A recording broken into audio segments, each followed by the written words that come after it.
Welcome to today's UCL Lunch Hour lecture. I'm delighted today that we've got a fascinating and very topical subject matter that will be delivered by Professor Eric Brunner. The title is The Planet. Okay, thanks, Susan, for your very good introduction. Health Trends in Rich Countries. I hope you've been able to join the Slido chat stream to participate actively in the meeting. A link was emailed to everybody registered, so please do open that up, because you can then submit questions at any point during the talk. Let me introduce myself. I'm Susan Mickey, and I'm Professor of Health Psychology and Director of the Centre for Behaviour Change at UCL, and both involved in aspects of climate change and COVID-19 in research, as well as in advising the government. I'm delighted that we have Professor Eric Brunner with us. Professor Eric Brunner is a social epidemiologist, co-director of the Whitehall 2 study of health inequalities and ageing, and a visiting professor at Osaka University. He is supported by the British Heart Foundation. And as I said, Eric's lecture is extremely topical. It considers social transformation, health, climate change, and social inequality as we start to emerge from the COVID-19 pandemic. Well, I hope we're starting to emerge from the COVID-19 pandemic. The main focus of evidence that Eric presents today is on the widespread assumption that our well-being and health is tightly coupled to economic growth. So thank you very much. Okay, thanks, Susan, for your very good introduction and for chairing this session. My name is Eric Brunner, as Susan has said. I'm an epidemiologist interested in inequality and looking at health trends into the future after the epidemic. And thanks very much. I hope you participate actively in the lecture. Your comments and questions on Slido would be most welcome. My title is The Planet, Economic Growth and Ourselves Post-Pandemic. And the focus is very much on looking at health trends in rich countries, in particular in Japan, where I've had the privilege of working for the last 10 years. COVID-19 reminds us of our deep vulnerability to environmental threats. And this lecture reflects on the pandemic in relation to some of the global challenges: inequalities in health and well-being, economic growth, climate change, and the links between these. We're living through a time of severe disruption. Will we be able to seize the moment to save the planet as well as ourselves? So looking at some of the dimensions of inequality that the pandemic has very much brought into the news, into our minds. First of all, when we look at the question of who is going to lose their jobs, we can see that some early modelling by the Institute for Fiscal Studies shows that it is the young, those under 25, who are most unfairly affected. And you can see this is particularly true for the younger women, where something like 35% are expected to be furloughed, or were expected to be furloughed. And indeed, this is probably those women and men who are going to be most likely to lose their jobs, and therefore to face a grim prospect, a grim future of uncertainty as we come out of the pandemic. When we look at that in terms of the current earnings of individuals, we can see this, again, a very, very strong relationship where the people who are most likely to be in a shutdown sector are those in the lowest three deciles, those 3/10 of income. So it's those who are on low incomes who are people who are suffering. not the people at the top, where less than 10% are expected to be shut down sectors of the economy. If we look at the death rates themselves according to material circumstances, here we can see the age standardized death rates by decile of area deprivation. And these are the data from the Office of National Statistics in March and April 2020. And Mikdad Asaria from the LSE has produced this very clear graph, which shows that, as with all deaths, there is a strong relationship to the worse deprivation associated with considerably higher death rates. But with COVID-19, there is a much stronger relationship. So those in the bottom 30% of areas in the country, according to the index of multiple deprivation, those are the people where death is most likely to strike. And it's well known too that ethnicity is a very important factor. And Mikdad has summarized again the data for deaths from March and April. And these forest plots are comparing the likelihood of death against the reference group and showing that those with a black, Bangladeshi, Pakistani, or Indian background are those in the very high risk group, something like 3 to 4 times more likely to die of COVID than those of white ethnicity. And this is age-adjusted data. And when the data are multiply adjusted, taking into account area, occupation, household composition, and some health measures, these excess risks still remain. And we don't really understand why that excess risk exists. There may be biological and probably cultural components. The lockdown highlights the environmental gains we could make. The bird song, the clean air, the quiet streets, the CO2 output, which has plummeted during the time of the extreme lockdown, which is now sadly come up again.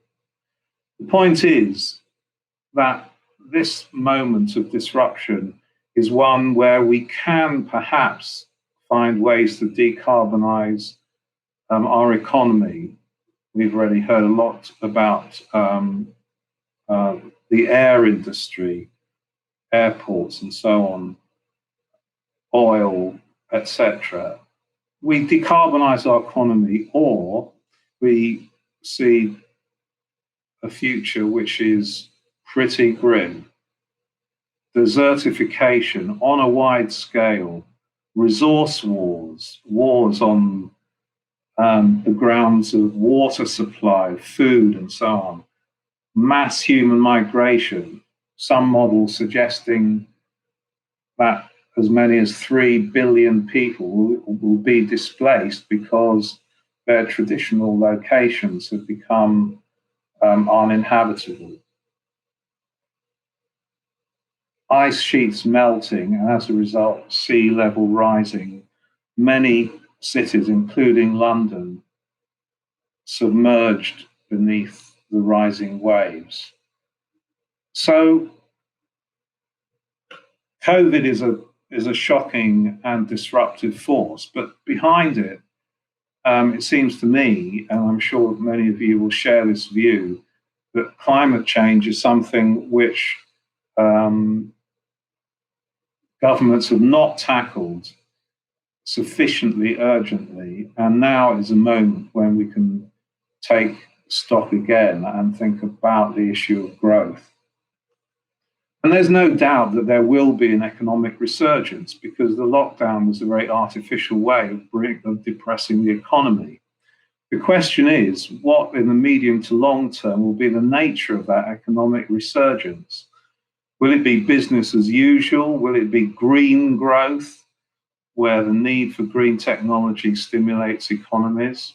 Or will it be more radically degrowth, as some economists highlighted in one of Tim Harford's recent articles suggested, where it's seen that the capacity of the planet to sustain the kinds of lifestyles that we share are really not sustainable.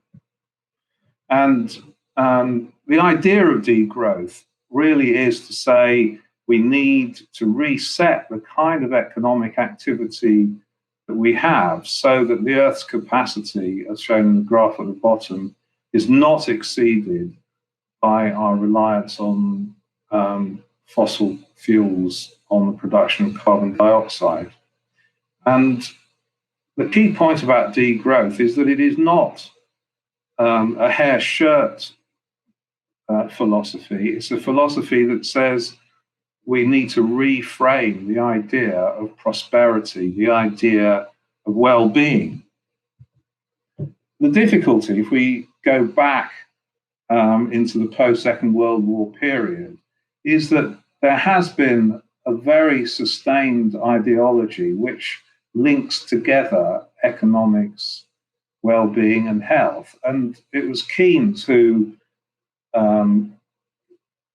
articulated this in the idea of animal spirits, our innate urge to activity which makes the wheels of life go round, our rational selves choosing between the alternatives as best we are able, calculating where we can, but often falling back for our motive on whim or sentiment or chance. What he was saying was that psychology, our spirit, is very linked to economic growth, and vice versa, that when there's economic growth, very often the spirits, both individually and collectively, at social level, are lifted.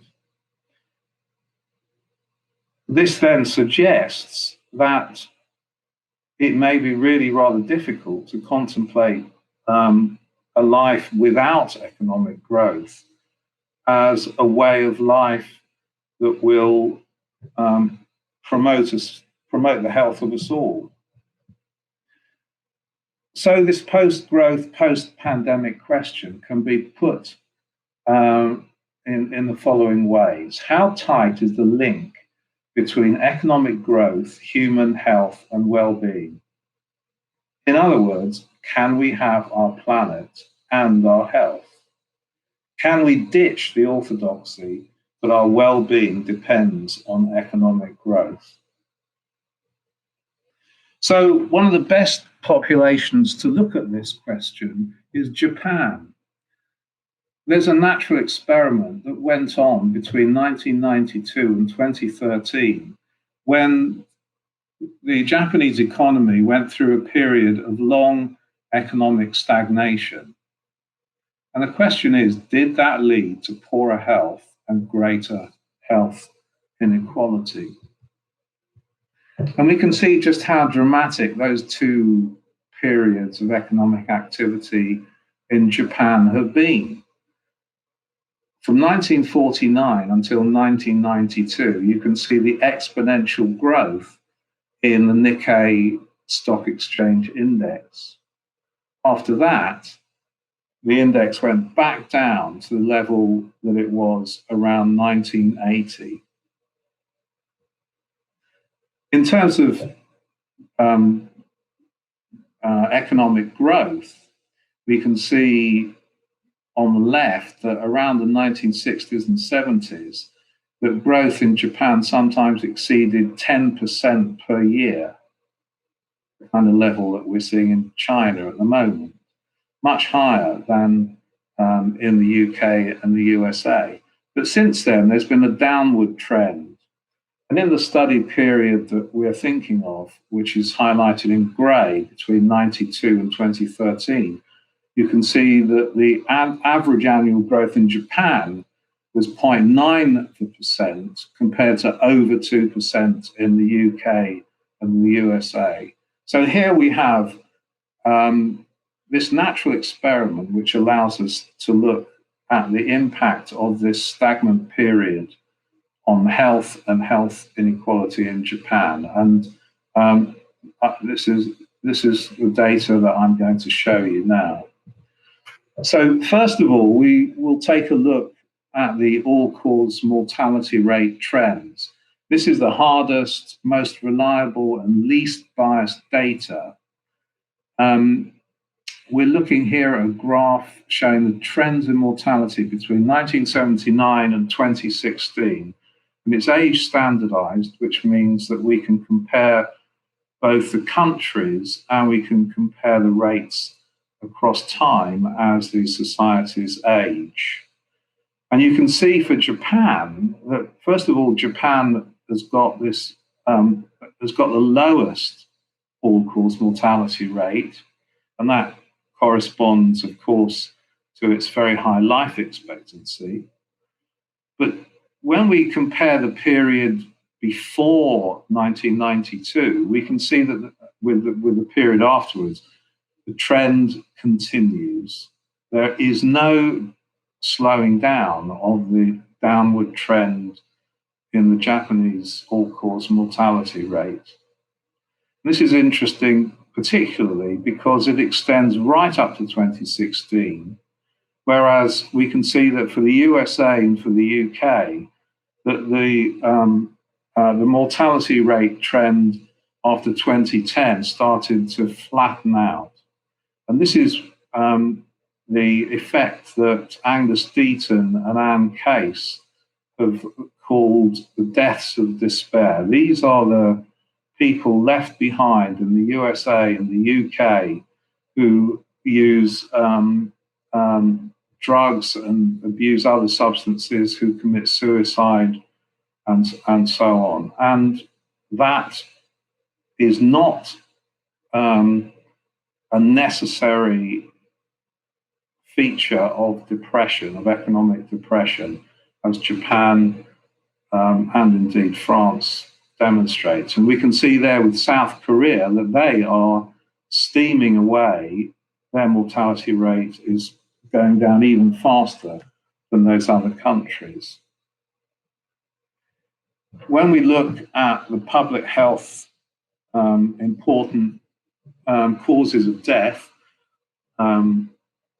ischemic heart disease, heart attacks or coronary disease, top left, cancer and stroke, we can see similarly that the mortality rates in Japan go down very nicely over most of the period of the slow economic growth between 92 and 2013. And the increase in ischemic heart disease in Japan there is almost certainly a technical coding of cause of death issue. Japan doesn't do quite so well on the stroke front, but nevertheless, we can see that the trends are continuing very nicely downwards, whereas for heart disease and for stroke, the top left and bottom right, that there are signs in the USA and the UK of a flattening out. So the narrative in the Anglo-Saxon economies is very much persisting, the idea that economics and health are inextricably linked up. Even in terms of suicide, we can see for Japan the heavier black line, that when the low growth period started, there was an increase in suicide. And this is a very famous phenomenon in Japan that is not really the topic of our conversation here, but we could talk about later. But what's interesting is that through public health measures, that the Japanese managed to stop that suicide rate. And you can see indeed that from about 2008 onwards, that the suicide rates actually declined in both men and women in Japan. Whereas in the USA and the UK, again, those rates went in the opposite direction over the last 10 years. So leaving the hard death data behind, we can now look at some really interesting data from a nationally representative survey, which used the same stratified sampling design for 10 waves of data collection in almost 750,000 people between 1986 and 2013 to examine the trend in inequality in well-being according to income over the period of economic stagnation. And this is a study we're working on right now. And what it does is to really get close to the Keynesian idea of animal spirits. What we might expect is that well-being overall would decline, and that perhaps that inequality in well-being according to income would tend to increase if Japan was following the Anglo-Saxon economic model. The context of this study is the pattern of income inequality in Japan before and after the study period. And here we can see that the Japanese managed to keep their income inequality before and after tax down to the level it was during the period of economic growth. The Gini coefficient is above that in Scandinavia, but below that in the UK and the USA. So here we look at the results for the trends in overall good and poor health in the population divided into 4 age groups. Children and teenagers top left, working age adults top right, younger and older old in the 2 panels at the bottom. And the focus, I think, today should be on working age adults, where the economy would have a more direct effect on people's health. And what we can see is that at the beginning of the slowdown period, that the proportion with good health did fall slightly below 60% in men in blue and women in orange. But that decline in the proportion of the population believing themselves to be in good health, in other words, to be experiencing buoyant animal spirits, does not really go down substantially. And in relation to poor health, at the other end of the spectrum, we can see that during that long course over 20 years of the economic slowdown period, that poor health prevalence really didn't go up at all. We're now looking at rather complicated graphs which summarize the level of well-being inequality, which is to say the difference in the proportions across the distribution of well-being. And focusing again on the top right curved graph of the working age adults, we can see at the beginning of the period that those at the bottom of the income distribution were more likely, were less likely to report good self-rated health in around 10%.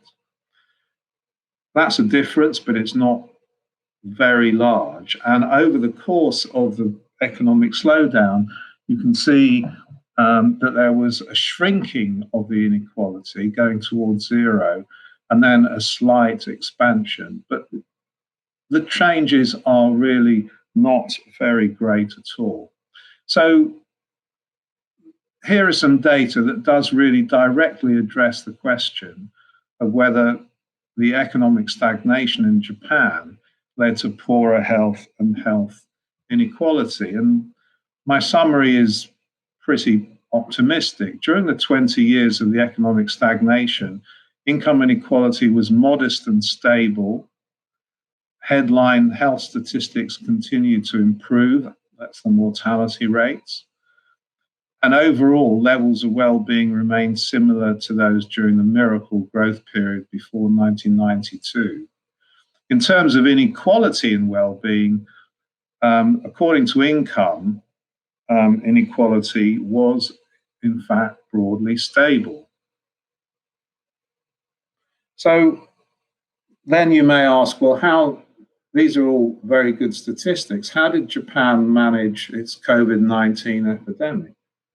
Well, we can look just at a couple of the major findings. And here we see the rate per million, not age adjusted, but very, very clear findings. Japan and South Korea in the green-blue colors, the rate in the 80 or so days after the epidemic began, that's correct up to May the 19th, is 6 per million. The rate in Europe, or the rates in Europe and the United States were 500 per million. You think these figures are a strong contrast when we look at the actual number of deaths rather than the rates on a linear scale. What we can see is really stark indeed. Japan and South Korea are down at the bottom. On May the 19th, there had been an estimated confirmed death count of 771, compared to approaching 40,000 in the UK and 90,000 in the United States. What can we make of this? Well, there are probably multiple explanations, but one is that people in Japan are more healthy. Smaller inequalities, fantastic health, high life expectancy, and apparent resilience in the face of the coronavirus, both at the social and at the biological level. So we finish with a post-pandemic question. How tight is the link between economic growth, human health, and well-being? It is not tight. It does not need to be deterministic. Can we have our planet and our health? Yes. But how do we get from here to there in the post-pandemic situation? Can we ditch the orthodoxy that our well-being depends on economic growth?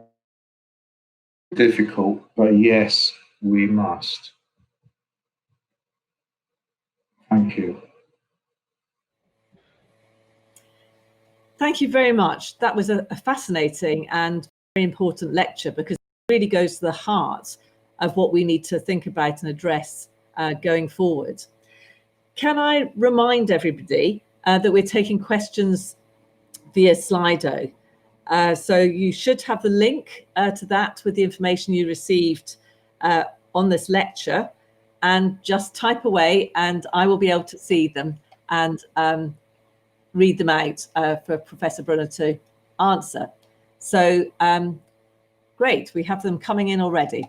Catherine Simons says, Japan will have benefited from improvements, particularly in cardio treatments, independently of its own economic status.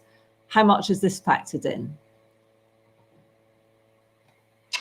I think what lies behind that question from Catherine is the idea that the healthcare system is the crucial issue, and Japan does have a socialized healthcare system, which means that access is good for all, and that no doubt makes a contribution.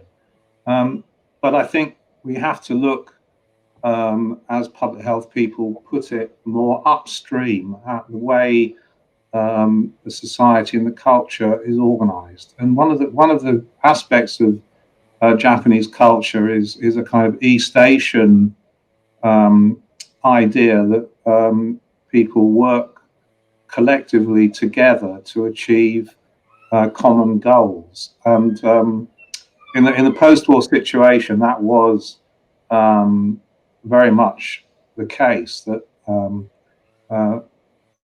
everyone worked very, very hard to build a society which would allow the country to escape from the horrors of the Japanese imperial period and the defeat of the Second World War. So I think we need to look at the psychosocial dimension of Japan to really understand its success. Thank you. And a follow-up question from me on that. Do you think that kind of collectivism is also associated with more of a propensity to follow rules than, for example, in the United States or in the UK? Yes, I do. And it's very clear that there is still in Japan a kind of what we would regard as an outdated respect for authority, and there's a seniority, an age-based seniority system, and that of course has its downside, and it also means that individualism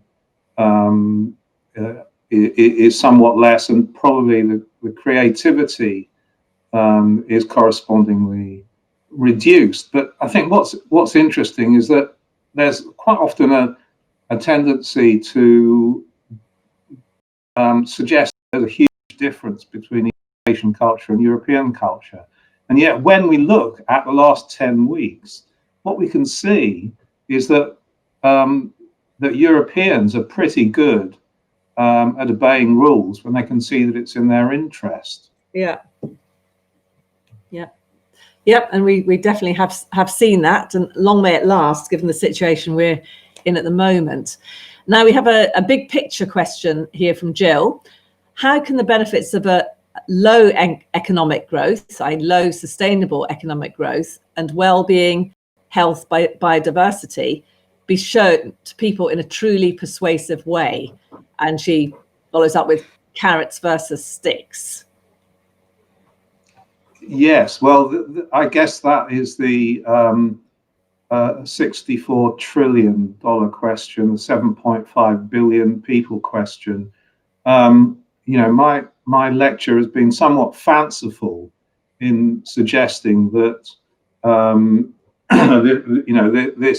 this political, economic, and epidemiological moment in human history is one where where everything's going to suddenly snap into place, and we're all going to behave in a way which recognizes the responsibility that we have towards ourselves collectively, and to indeed to the planet.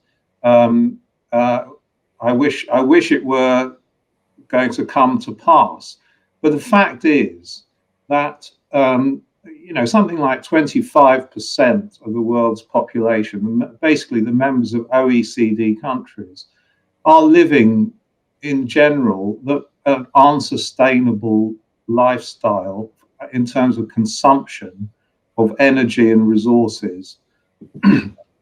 And we cannot distribute that standard of living to 7.5 billion people, the population of the Earth. Therefore, we are going either to have to change radically the way we think about economics, or we are heading for climate disaster. My lecture is a very small contribution in that what I'm trying to say is that we can have good health and we can have, if you like, high animal spirits, without the need to be endlessly consuming, shopping, burning fossil fuel, and so on. So Anjali here has a question that really follows up from your answer, which is, how can we change the mindset that well-being depends on economic growth, as the belief is in developed countries? And I think the point there is that the narrative in so many countries is about GDP as the objective, and that's what we're all striving for. And so it's quite a shift of mindset for people to realize that actually well-being doesn't depend on economic growth. So this is actually how you would use your data and your observations to try and change things. Yes, well, I think that is a brilliant question.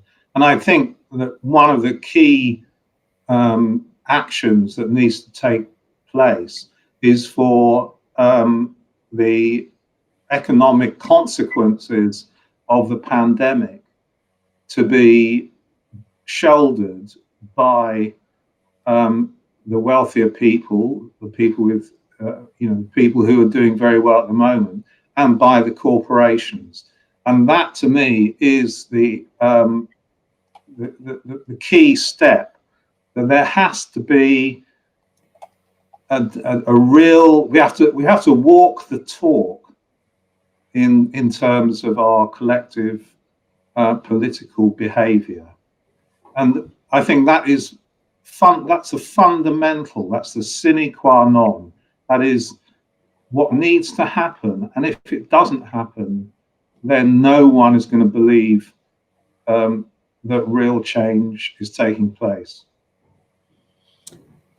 It's a big bullet. It's a big bullet to bite. Yeah, and we could have a whole session on that very one question, I think. Here's a slightly different question. In the post-pandemic world, which area or areas of research would you recommend as having high priority? In what studies would you invest?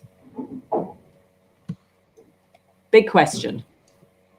Yes, a big question. Can I come back to you on that one? Yeah. I think there are some obvious issues like alternative energy production.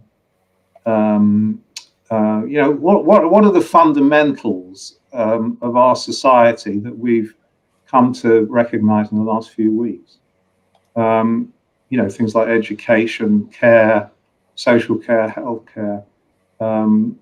We have to focus on what matters instead of focusing on a kind of consumerist, shallow consumerist ethic.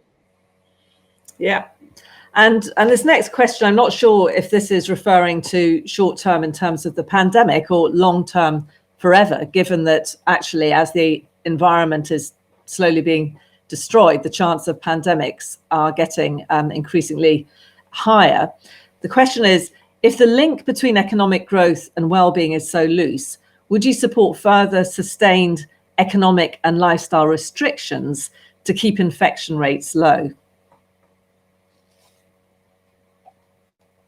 I think we need a mixture of measures, but what we've learnt, amongst other things, is that the most basic public health contact tracing system is something that's absolutely crucial and something that unfortunately has been lacking in the UK. So I think we need all kinds of measures, but I'm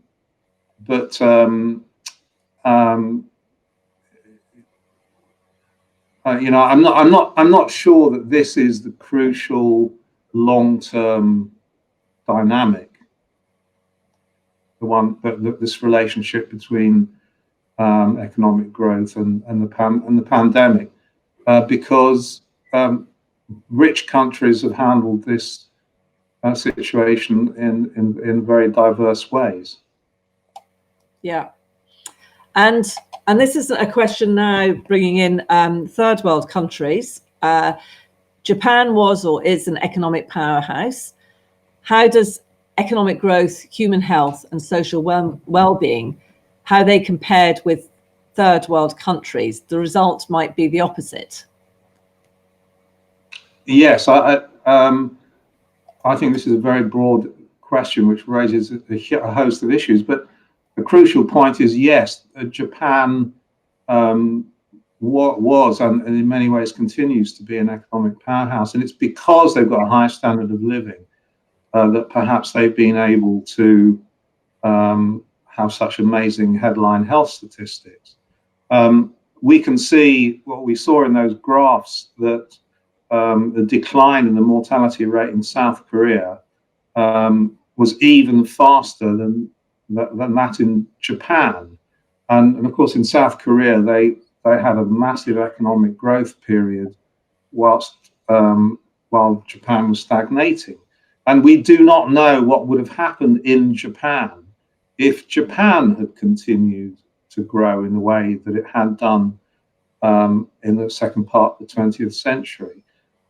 So I'm certainly not advocating that growth has to stop in sub-Saharan Africa, in China, in India. What I'm advocating is that we need to reset our thinking about the kind of economy that we have in the already rich countries. And there are two ways of looking at that. Either we can say, okay, well, we stop now and we redistribute the wealth a bit within our countries, or we start to go back to an international perspective, a new kind of global perspective, where we think that actually what would benefit all of us is if there was less inequality between countries. Yeah. And I can't answer all questions, but I think that's something which, the level of absolute poverty in the world has gone down dramatically in the last 50 years. People like Hans Rosling have made it very clear that it's not all gloom and doom, but redistribution will help. For example, the sub-Saharan Africa would speed up the reduction in the birth rate and might help us on our road towards sustainable living. I mean, from a fossil fuel point of view. Yeah, thank you. And we've got time for one more question, which is, surely the fact that poorer people are more likely to die from COVID contradicts your argument that economic growth and well-being are not linked. That's a very good point, and I'm glad you raised that, because I think what we have to recognize is that it is not just about being poor; it's about the inequality in our society that is the problem, because we're talking about unequal access to resources, including health information, healthcare, decent care homes, and so on and so forth. So those people at the bottom of the income distribution, they are, in a sense, being victimized by the way we organize our society. And when we're inside that society, it's rather difficult to contemplate that things could be different. And the example of Japan shows you, I mean, Japan has inequality. Japan has some red marks on the Sustainable Development Goals. Japan is not a perfect society, but the death rate in Japan, out of a population of 126 million, is estimated at present to be 851. Yeah. Yeah, incredibly impressive. So I think, really what you've been demonstrating throughout is that it's not the level of economic development that is key necessarily to health and well-being, but the inequalities within countries are absolutely key. And it does raise the issue about how do we tackle that question. I mean, we all know in the UK, we live in an extremely unequal society. Sadly, the pandemic has created more inequality in terms of those who are already on low incomes with precarious incomes suffering the most financially, millions of people falling between stools in terms of being protected financially, and also those in the poorest, most overcrowded housing without outside space, suffering much more from the lockdown restrictions. And what's going to be key going forwards is as we unlock, as we ease these restrictions, how are we going to move forward for the best of the whole of society, which does mean taking the opportunities that we have to really tackle inequalities, which, Eric, as you said right at the beginning, is part of why we're such a fragile society, why we haven't handled the pandemic as well as other countries. And we really need to learn these lessons and not only reduce inequality, but as you say, ensure that we really prioritize our planet and human well-being rather than some of the cruder economic indicators of what some people might think of as success. And I think from the questions you had, Eric, you can see that this was a very engaged audience, and you've got people thinking, and you shared a lot of very interesting work. So thank you very much for that. And thank you, everybody, for joining us. And I do hope you take away the messages into your everyday life and do what you can to put academic reflections into practice. And I want to just remind you that you'll receive an email in the next day or so with a short feedback survey. Please use it, and you'll also get the schedule for upcoming lectures. So, Eric, thank you again on behalf of myself and the audience, who I haven't had the pleasure to actually see, but I know you're out there. And keep safe, everyone. Bye. Bye-bye.